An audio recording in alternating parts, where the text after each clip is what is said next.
Terima kasih buat kesempatan pada pagi hari ini. Kau sudah kumpul dan kami ada di tempat ini Tuhan. Kami percaya pasti bahwa hari ini ada hanya karena anugerahnya Tuhan, hanya karena rahmatnya Tuhan. Dan kami percaya pasti juga ada hari ini ada firman yang kau akan berikan dalam hidup kami. Apapun yang sedang kami hadapi pada pagi hari ini, sebagai pribadi, sebagai keluarga, sebagai apapun juga, kami percaya bahwa Tuhan kau sudah memberikan jalan keluar, pertolongan bagi hidup kami semua. Berbicaralah buat kami, sementara firman-Mu dibagikan, biar kiranya yang sakit disembuhkan, yang lemah dikuatkan, yang mereka sedang berhadapan dengan kesulitan memperoleh jalan keluar daripada Tuhan, yang sedang kehilangan harapan akan mendapatkan harapan yang baru pada pagi hari ini. Terima kasih berbicara Tuhan, karena kami percaya firman-Mu berkuasa daripada apapun juga, menyentuh setiap hati, berbicara pada setiap kehidupan. Terima kasih Bapa yang baik, kami mengucap syukur kepadamu dalam nama Yesus kami menyerahkan doa ini. Amin. Selamat pagi Bapak Ibu Saudara sekalian. Nggak terasa ada di minggu yang ketiga di bulan Agustus. Hari ini tanggal 16 Agustus. Besok kita akan merayakan, memperingati kemerdekaan Indonesia yang ke-75 tahun. Bersyukur buat semua penyertaan Tuhan dalam kehidupan kita semua. Saya percaya hari ini pun ada semua semata-mata karena kebaikannya Tuhan. Hari ini ada semua semata-mata karena anugerahnya Tuhan.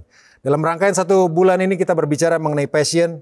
Pastor Arif udah khotbahkan di minggu yang pertama. Saudara perlu dengar kembali di rekamannya di YouTube-nya. Karena itu memberikan dasar prinsip untuk kita melangkah di waktu-waktu yang akan ke depan. Berbicara mengenai passion.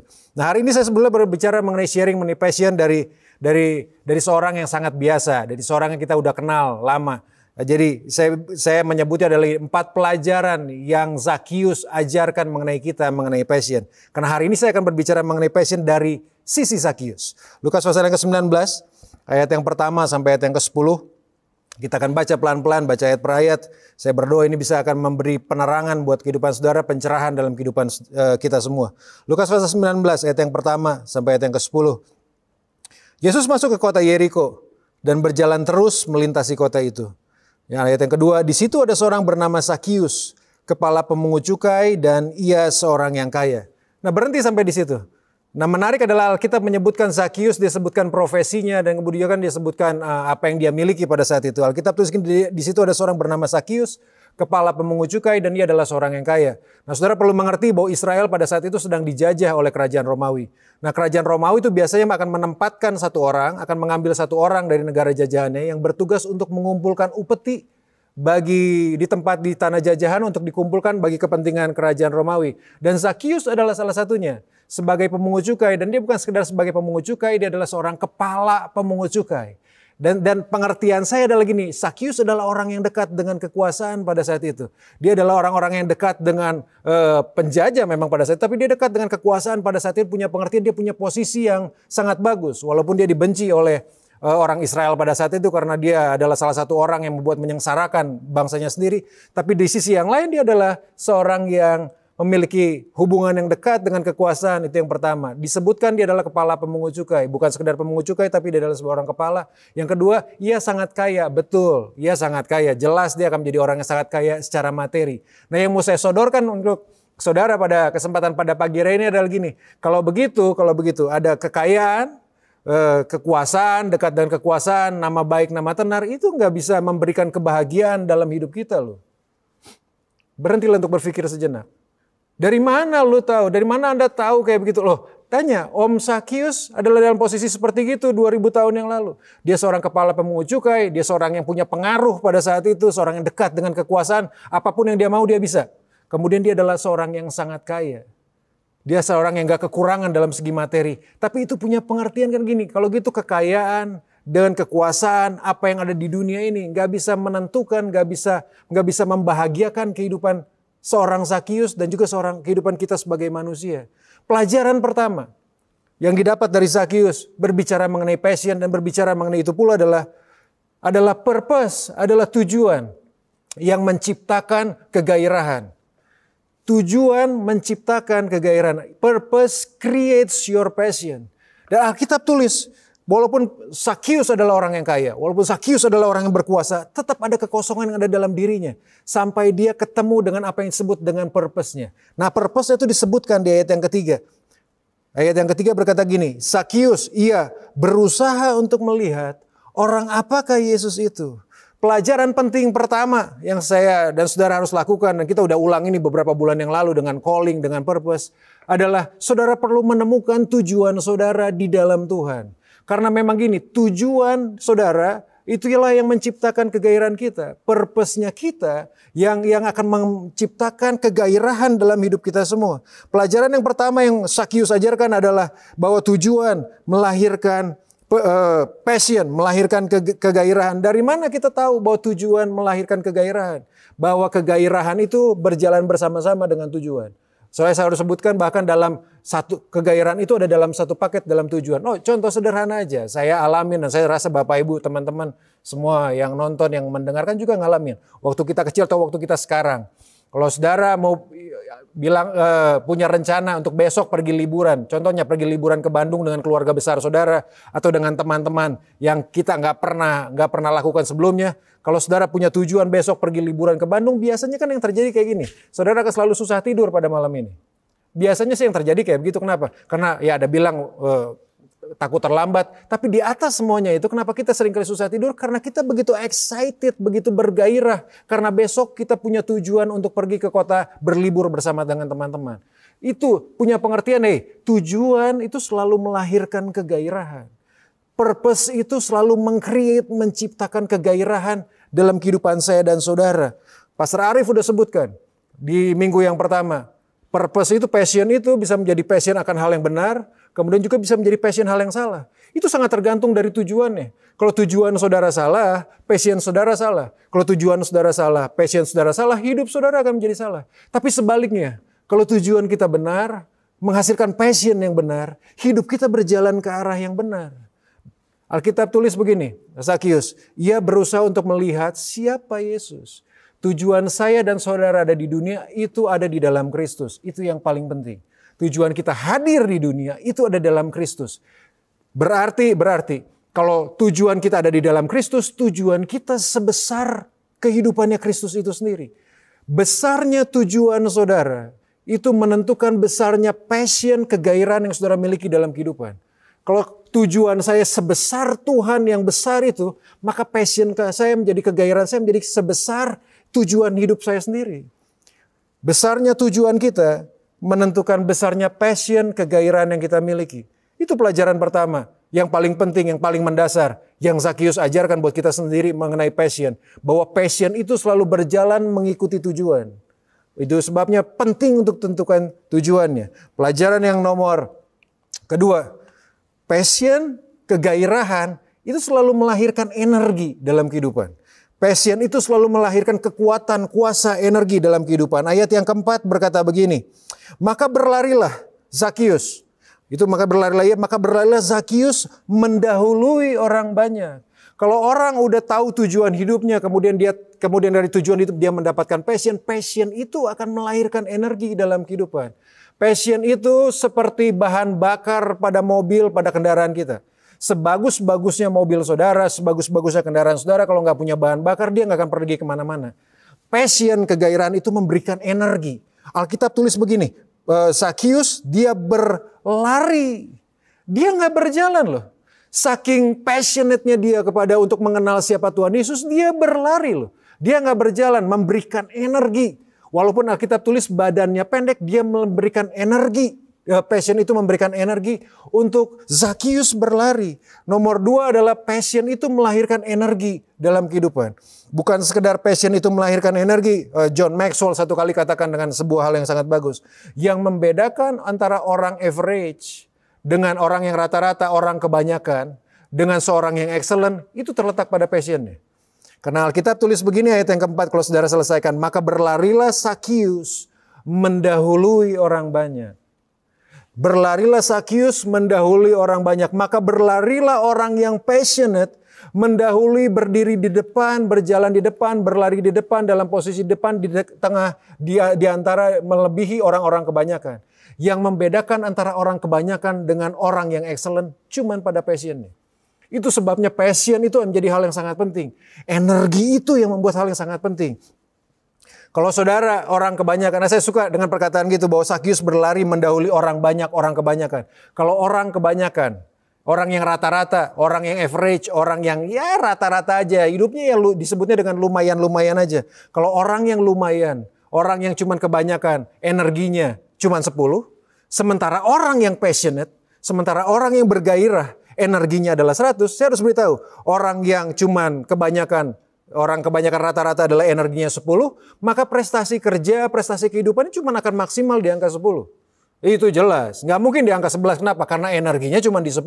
Nggak mungkin prestasinya di angka 11. Sebaliknya, kalau orang yang passionate, orang yang bergairah, energinya ada di titik, kalau kita ukur di titik 100, maka pekerjaannya, maka kehidupannya, kualitas yang keluar dari kehidupannya akan ada di maksimal di angka 100. Nah, mari kita berpikir dengan logika. Yang satu sisi orang kebanyakan energinya 10, prestasinya 10, sementara orang yang passionate, penuh dengan energi, energinya ada di titik 100. Pertanyaannya, kalau energi 10, prestasi 10, energi 100, prestasi 100, mana yang saudara promosi lebih dahulu? Jelas orang yang punya energi yang paling atas, prestasi yang paling atas. Sedemikian pentingnya passion, sedemikian pentingnya energi itu dalam kehidupan, karena energi itu yang membedakan kita dengan orang kebanyakan. Pelajaran nomor 2 yang Sakyus ajarkan, passion akan selalu melahirkan energi, selalu melahirkan. Bahkan begini, energi itu akan membuat perbedaan antara orang rata-rata dengan orang yang excellent. Energi itu yang membuat perbedaan antara orang yang bekerja dengan biasa-biasa dengan orang yang bekerja excellence. Energi itu yang akan membuat passion itu yang akan membuat perbedaan antara orang yang melayani seperti kebanyakan dengan orang yang melayani dengan passion daripada Tuhan. Energi itu, passion itu yang membedakan antara seorang ayah, seorang bapak, seorang keluarga, seorang orang tua yang seperti orang kebanyakan dengan orang tua yang passionate dengan gairah yang daripada Tuhan. Pelajaran nomor 2 adalah purpose, passion melahirkan dengan energi. Kalau saudara ketemu dengan orang yang punya passion, yang udah orang passionate penuh gairah, saudara dengan memperhatikan, mendengar ucapan yang mereka ucapkan aja, itu saya menyebutnya gini, orang yang passionate itu seperti ada percikan-percikan energi, letupan-letupan energi dari percakapannya. Dan kita yang dengarnya, itu merasakan akan hal tersebut loh. Dan saya harus beritahu, gak pernah orang yang terinspirasi dengan orang yang membosankan. Mohon catat baik-baik. Kalau ada orang yang sangat membosankan, gak pernah saya dengar ada orang yang terinspirasi dari orang yang hidupnya membosankan. Selalu orang terinspirasi dari orang yang hidupnya penuh dengan passion, hidupnya penuh dengan energi. Sekali lagi, yang membedakan orang average dengan orang yang excellence terletak pada passionnya. Pelajaran yang ketiga, yang Sakyus ajarkan, passion juga selalu menciptakan kreativitas. Kita hidup di dunia, selama kita hidup di dunia selalu berhadapan dengan kesulitan. Itu udah pasti, itu udah benar. Tapi yang perlu saudara garis bawahi adalah gini, passion, gairah itu selalu menciptakan, mendatangkan kreativitas. Selalu membukakan, meluncurkan kreativitas-kreativitas itu muncul dari dalam kehidupan kita semua. Ayat yang keempat, kalau Bapak Ibu baca. Maka berlarilah ia mendahului orang banyak, lalu memanjat pohon ara untuk melihat Yesus. Itu kan berbicara mengenai kreativitas, badannya pendek loh. Fungsi tubuh, bicara mengenai tubuhnya fisik pada saat itu dalam badannya pendek. Tapi karena dia adalah orang yang passionate, dia tahu tujuannya, dia tahu apa yang dia passion itu melahirkan energi. Yang ketiga adalah passion itu melahirkan kreativitas dalam kehidupannya.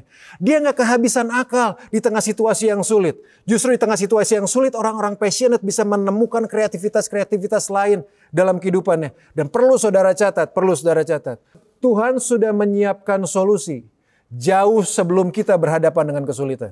Sekali lagi, Tuhan sudah menyiapkan solusi, jawaban, bahkan ketika kita belum berhadapan dengan kesulitan kita. Jadi waktu saudara berhadapan dengan kesulitan, udah ada solusi yang Tuhan berikan. Dan passion itu yang memberikan kita kreativitas mencari solusi-solusi yang Tuhan sudah taruh dalam kehidupan kita semua. Pelajaran yang ketiga adalah passion selalu melahirkan kreativitas.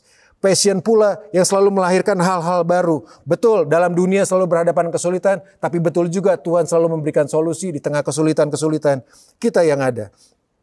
Hal yang keempat. Pertama, purpose, tujuan melahirkan kegairahan. Yang kedua, passion, kegairahan itu memberikan energi dalam kehidupan saya dan saudara. Yang ketiga, kegairahan itu juga menciptakan, memunculkan kreativitas itu muncul dari kehidupan kita semua. Salah satu penulis, saya lupa nulis siapa dia bilang, semua penemuan yang ada di dunia itu sebetulnya muncul dari sebuah permasalahan. Iya, betul. Semua penemuan yang ada di dunia itu, kenapa orang menemukan mobil, kenapa orang menemukan motor contohnya. Semua penemuan yang ada di dunia itu selalu muncul dari sebuah masalah. Contoh kenapa orang nemuin sepatu? Karena orang kalau jalan pakai kaki, karena dulu jalan pakai kaki kena kerikil, kena itu sakit, kemudian mereka berpikir dari masalah supaya menjaga masalahnya supaya kaki nggak sakit, muncullah sebuah penemuan. Itu sebabnya passion, orang yang passionate selalu menemukan kreativitas-kreativitas bahkan di tengah kesulitan sekalipun. Kalau saudara pada pagi hari ini dengar, jangan menyerah dengan kesulitan yang ada. Ada jalan keluar, ada solusi di sana. Passion kita, kegairahan kita akan memunculkan kreativitas itu muncul dari kehidupan kita. Yang keempat, pelajaran passion dari kehidupan seorang Sakius adalah untuk menjaga passion tetap menyala. Untuk menjaga passion itu tetap terjaga. Yang keempat ini, saudara perlu mementingkan, saudara perlu memikirkan kepentingan orang lain lebih daripada kepentingan saudara sendiri. Saudara perlu memikirkan kepentingan orang lain di atas kepentingan saudara sendiri. Ayat yang ke-8 berkata begini. Tetapi Sakius berdiri dan berkata kepada Tuhan, Tuhan, setengah dari milikku akan kuberikan kepada orang miskin. Dan sekiranya ada sesuatu yang kuperas dari seseorang, akan kukembalikan 4 kali lipat. Pelajaran keempat mengenai passion adalah kalau saudara mau passion saudara tetap terjaga, saudara perlu untuk memikirkan di orang lain, kepentingan orang lain lebih daripada kepentingan diri kita sendiri. Mari, kita yang udah menikah khususnya, apa yang membedakan masa pacaran dengan masa pernikahan? Waktu kita masa pacaran begitu bergairah banget. Kenapa membuat masa pacaran bergairah? Yang kita pikirkan adalah bagaimana kita selalu menyenangkan pacar kita.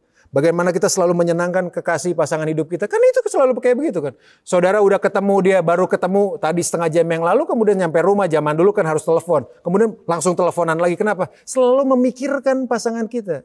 Itu yang membedakan masa pacaran dengan masa pernikahan. Kan seringkali masa pernikahan kita udah mulai cuek dengan pasangan kita. Kita udah mulai nggak memfokuskan pada kepentingan orang lain. Dan di titik di mana kita lebih memperhatikan kepentingan kita. Di titik itu pula passion, kegairahan itu akan mulai memudar dalam kehidupan. Sekali lagi, di titik saudara dan saya mulai memikirkan lebih banyak pada kepentingan saudara sendiri. Di titik itu pula passion, kegairahan kita akan mulai memudar dari kehidupan. Yang membuat masa pacaran dan masa pernikahan berbeda, passionnya adalah memperhatikan orang lain. Nah, saya akan bicara itu dengan di hal yang selanjutnya. Yang keempat, yang untuk membuat passion tetap menyala, adalah ketika kita mencoba untuk memikirkan terus kepentingan orang lain jauh di atas kepentingan kita sendiri. Besok kita memperingati 75 tahun Indonesia Merdeka. Bagaimana para pahlawan memikirkan kepentingan bangsa, mereka rela kehilangan nyawa mereka kehilangan keluarga mereka, hanya untuk melihat sebuah gambar besar, melihat Indonesia merdeka. Dan orang-orang seperti gitu kenapa bisa tetap passionate? Karena mereka memikirkan bangsa, memikirkan negara, memikirkan orang lain, memikirkan anak cucu mereka. Lebih daripada memikirkan itu sendiri. Kalau saudara mau kehidupan saudara tetap bergairah di dalam Tuhan dan di dalam kehidupan perjalanan kita di dunia, cobalah sekarang untuk lebih memikirkan kepentingan orang lain lebih daripada kepentingan kita sendiri. Dan saya pernah tulis dan saya pernah omongin ini sih dalam beberapa kali kesempatan. Hidup yang berarti adalah ketika kita memberi arti buat hidup orang lain. Sekali lagi, hidup yang berarti adalah ketika kita memberi arti buat hidup orang lain.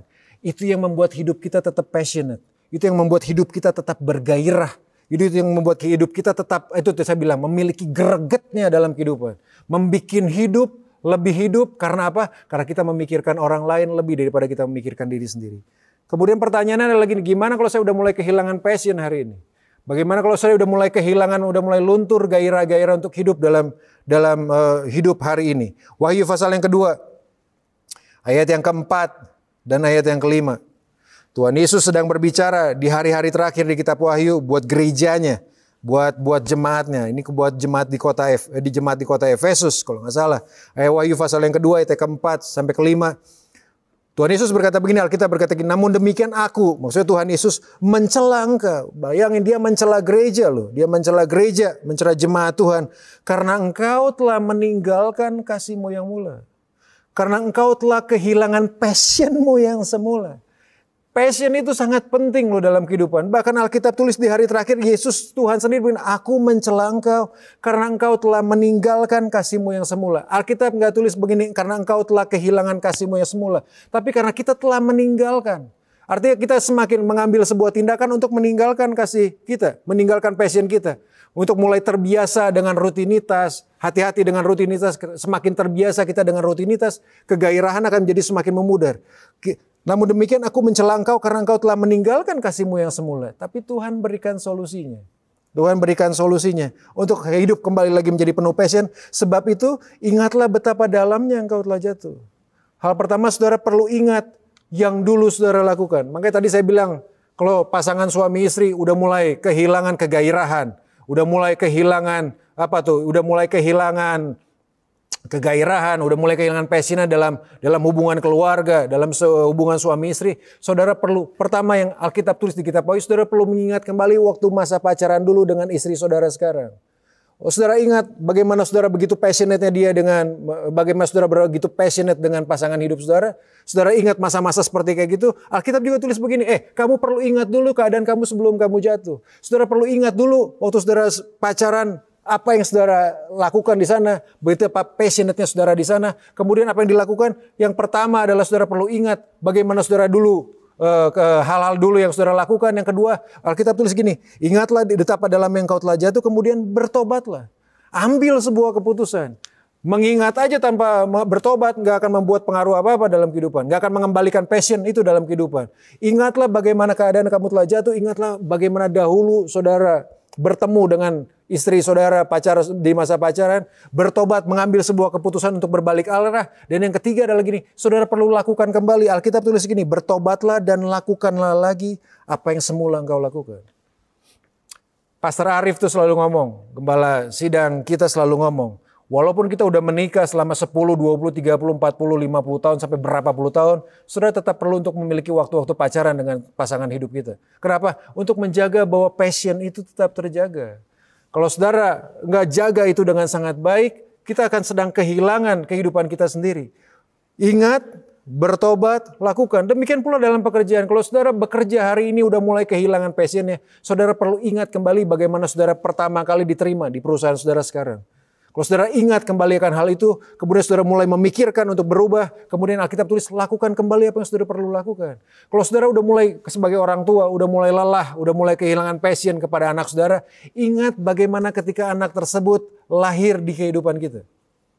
Kalau saudara ingat masa-masa seperti itu, kemudian Alkitab tulis saudara bertobat, dan saudara melakukan untuk mengembalikan waktu-waktu tersebut bersama dengan anak saudara. Kalau itu berbicara dengan anak, saudara perlu meluangkan waktu lebih banyak dengan anak. Kalau itu berbicara dengan pasangan, saudara perlu meluangkan waktu lebih banyak dengan pasangan saudara secara berdua.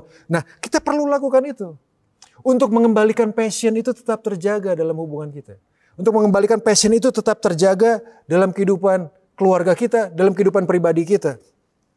Yang terakhir adalah gini, hal terakhir yang Zakius ajarkan mengenai passion, mengenai gairah itu dalam kehidupan. Kalau orang mengikuti apa yang menjadi tujuannya Tuhan dalam kehidupan, kalau orang mengikuti apa yang menjadi panggilannya Tuhan dalam kehidupan, kemudian kehidupannya penuh dengan passion, Yesus berkata begini loh di ayat yang ke-9.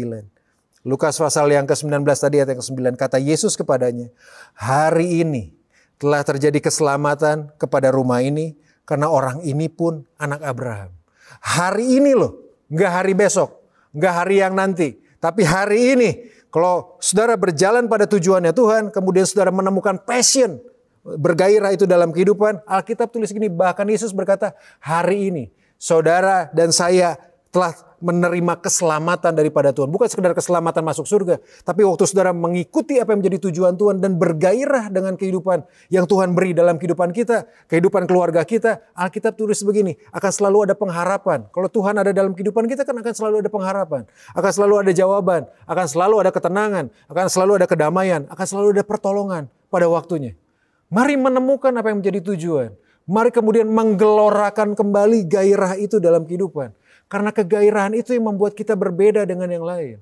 Gairah itu yang membuat kita berbeda dengan orang yang kebanyakan. Dan hari ini walaupun keadaannya ya lockdown udah mulai dibuka, dimanapun ada di beberapa negara, beberapa tempat udah dibuka, apapun juga situasinya, sesulit apapun situasinya, kita masih tetap bisa memiliki gairah. Karena kita tahu bahwa tujuan kita ada di dalam Kristus dan passion kita adalah Tuhan sendiri.